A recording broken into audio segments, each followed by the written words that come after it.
Greed Exposed, the silent destroyer of true fulfillment.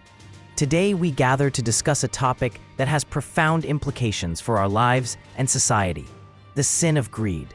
Greed is a powerful force that can subtly infiltrate our hearts and minds, leading us away from the true fulfillment and contentment that God desires for us. At its core, greed is an insatiable desire for more. More wealth, more possessions, more power. It is a relentless pursuit that promises satisfaction, but ultimately leaves us empty and unfulfilled.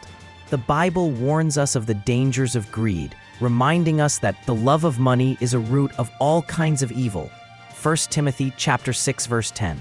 This love of money can lead to harmful desires and actions that not only harm ourselves, but also those around us.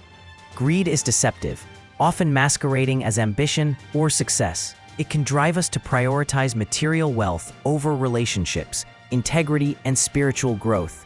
Jesus cautioned against storing up treasures on earth, where moth and rust destroy, and instead encouraged us to store up treasures in heaven. Matthew 6, 19-20. True wealth is found not in material possessions, but in the richness of our relationship with God and others. The antidote to greed is contentment and generosity. Contentment is the recognition that we have enough because we have Christ, who is our sufficiency. Philippians 4, 11-13. It is the peace that comes from trusting in God's provision and timing.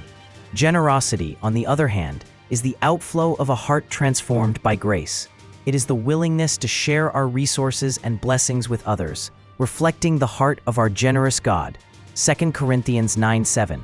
As we reflect on the sin of greed, let us examine our hearts and motivations.